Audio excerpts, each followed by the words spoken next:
I decided that I have to try this viral omelet.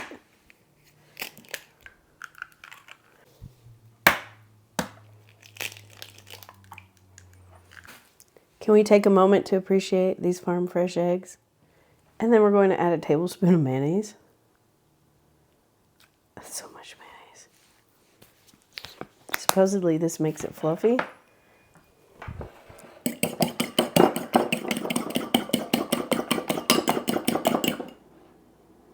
Whisk till it's homogeneous.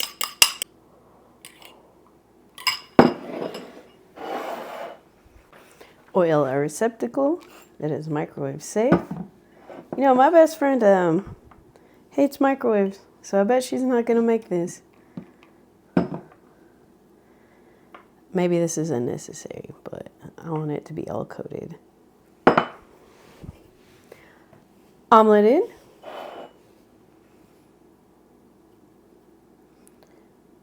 Microwave for 30 seconds.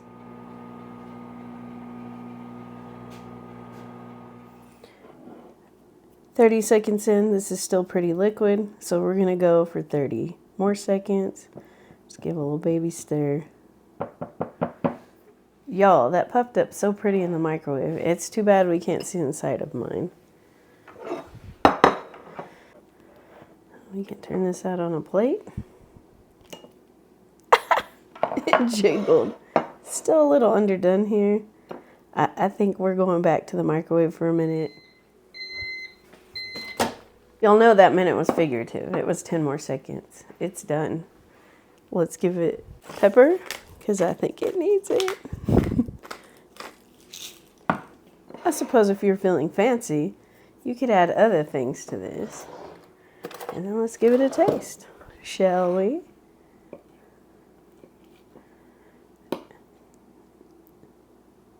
Not a terrible texture.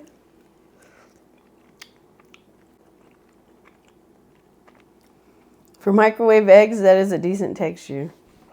There you go. 2-ingredient omelet. Go try it. And no, it does not taste like mayonnaise. You should definitely try this. I think this would be a great make it work lunch. What do you guys think? I don't know if we can stir things into this or not, but I guess you could put toppings. All right, bon appetit. See you in the next video. Au revoir. Bon appetit, y'all.